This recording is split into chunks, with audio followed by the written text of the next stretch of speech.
Imagine living for 90 straight days without sunlight, without privacy, without the ability to step outside and breathe fresh air. Now imagine doing that deep beneath the ocean, inside a steel tube designed for war. This is life aboard a U.S. Navy nuclear submarine. More than 150 sailors share a space no wider than a city bus, surrounded by machines, torpedoes, and constant noise. Beds are shared in shifts. Showers last seconds. Air is recycled. Time loses meaning. Discipline is absolute. For decades, this world belonged only to men. Then everything changed, when the U.S. Navy allowed women to serve on submarines. It wasn't just a policy update. It was a radical experiment in one of the most extreme environments humans voluntarily enter.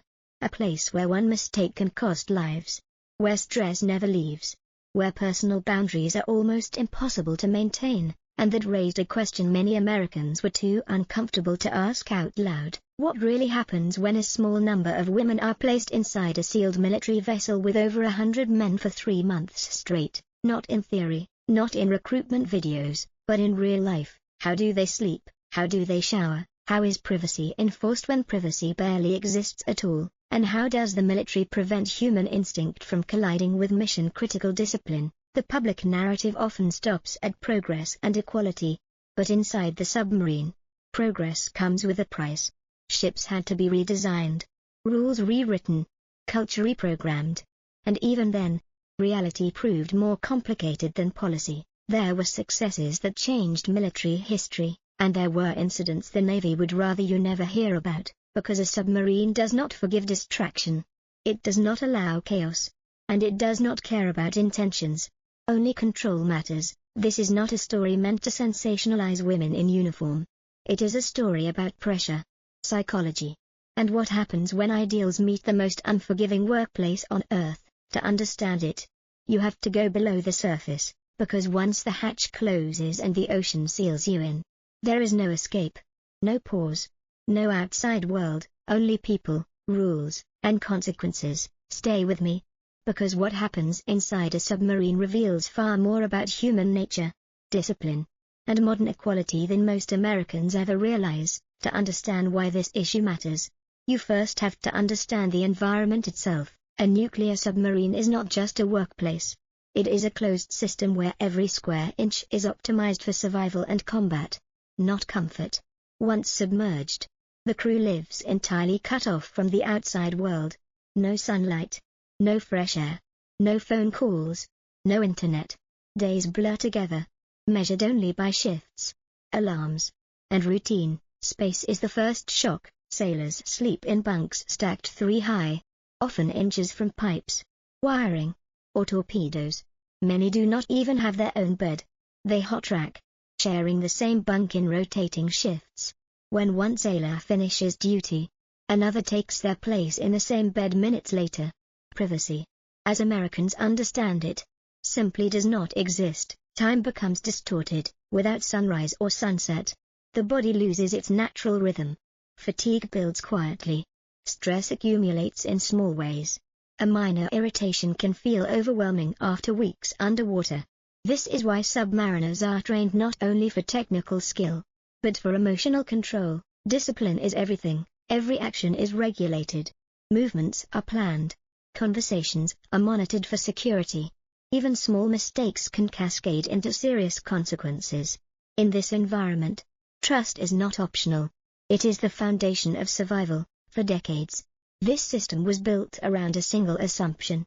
The crew would be male. The design reflected that assumption. Sleeping arrangements, bathroom access, hygiene routines, even informal social norms were shaped by it. When women were first allowed aboard submarines, the challenge was not simply adding new personnel. It was introducing change into a system that depends on stability. This is where tension began. The Navy did not just have to ask whether women were capable. That question was quickly answered in training and performance. The deeper question was whether the submarine itself could adapt without breaking the discipline that keeps everyone alive. Separate berthing areas had to be created. Privacy rules had to be enforced with zero tolerance.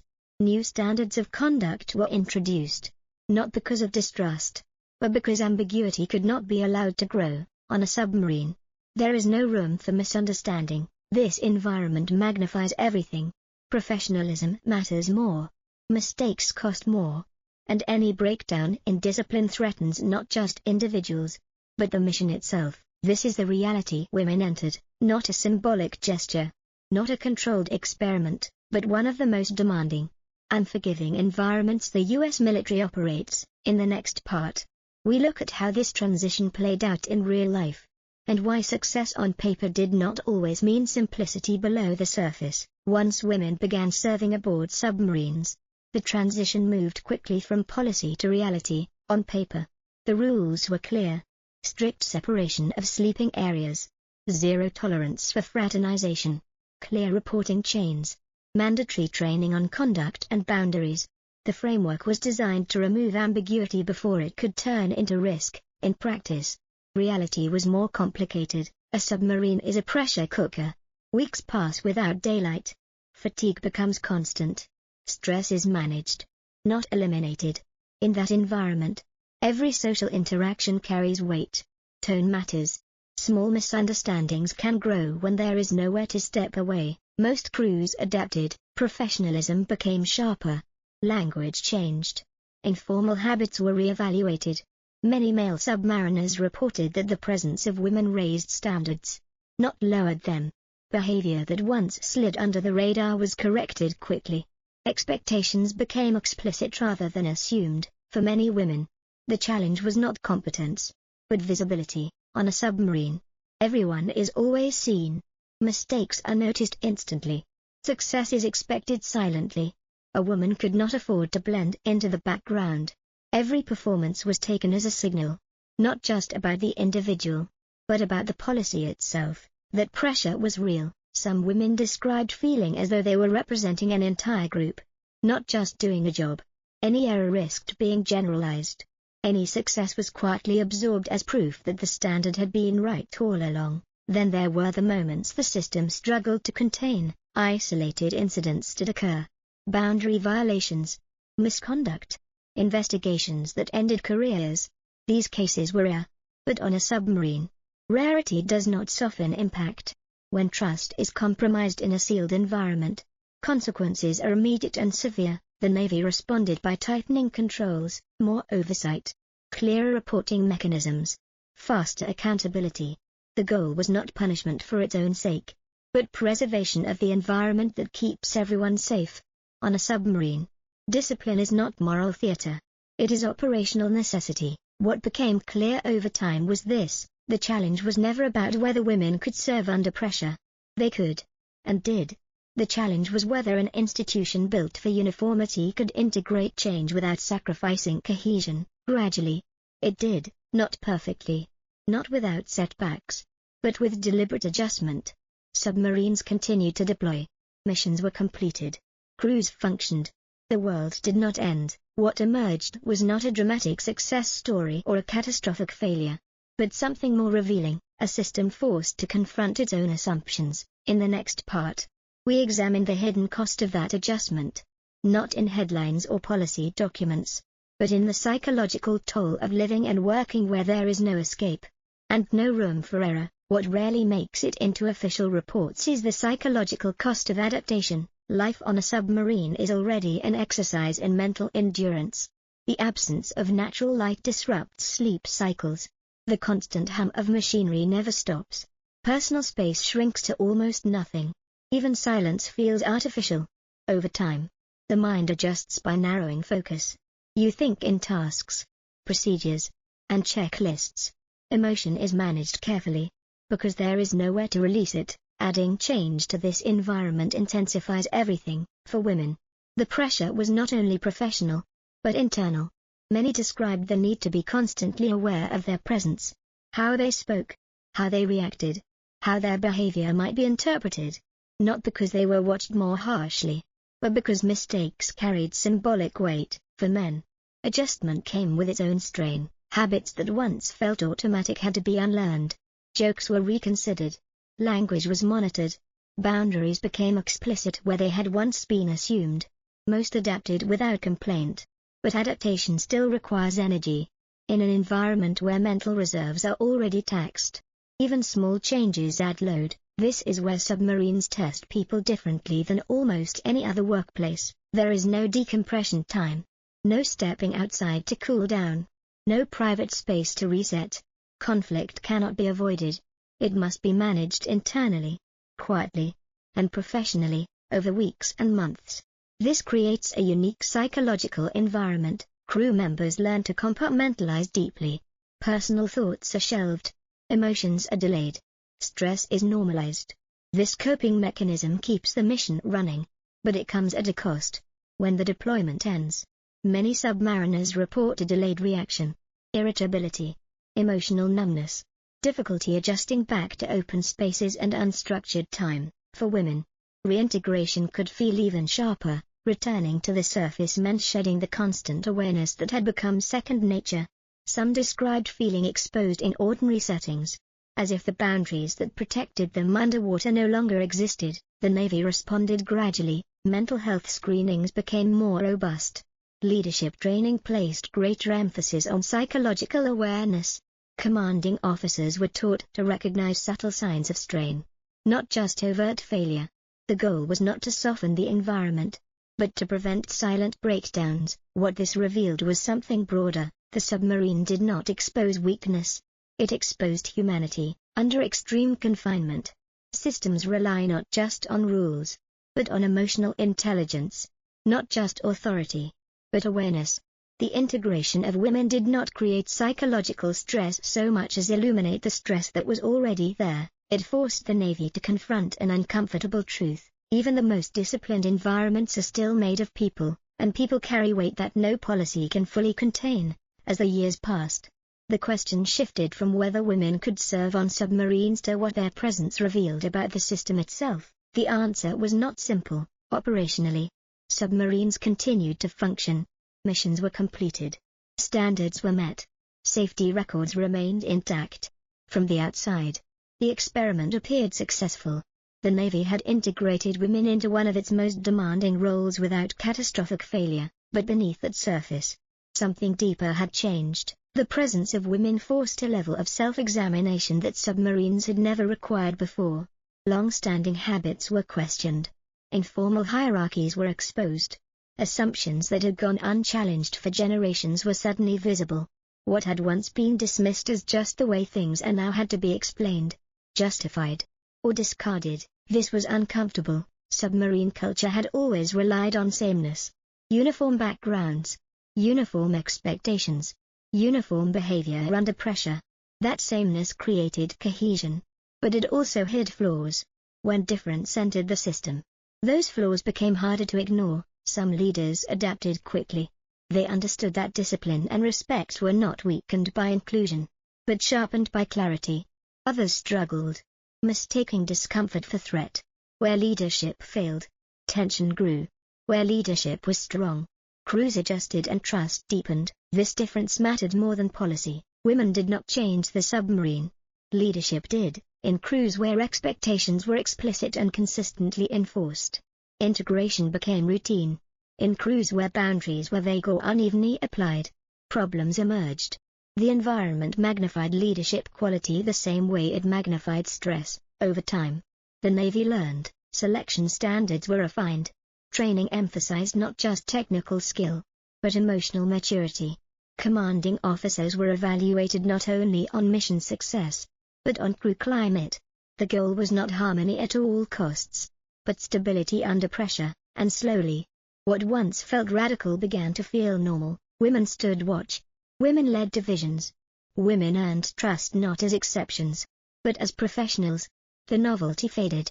What remained was performance. Yet the larger lesson extended beyond gender. The submarine had revealed that extreme environments do not tolerate ambiguity.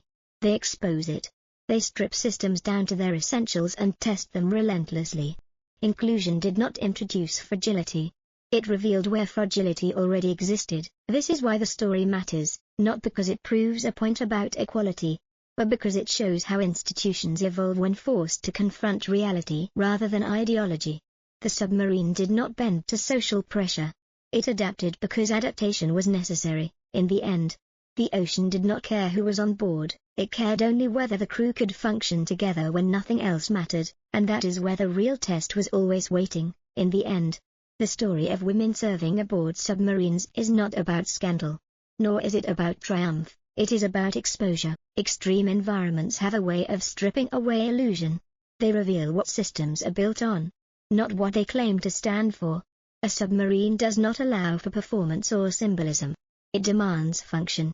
When something fails, it fails immediately and publicly to everyone inside. That is why this story matters beyond the Navy. The integration of women did not test whether equality was a good idea. It tested whether an institution could uphold its highest standards under change. It tested whether discipline was truly universal or selectively applied. It tested whether professionalism could survive when comfort disappeared, and the answer, slowly and imperfectly, was yes, not because the system was flawless, but because it was forced to become more honest. Clearer rules replaced unspoken ones. Accountability replaced assumption. Leadership mattered more than tradition. What had once depended on sameness began to depend on trust. This did not make life on a submarine easier, it made it clearer, for the people who served there, men and women alike. The experience reshaped their understanding of work, pressure, and responsibility.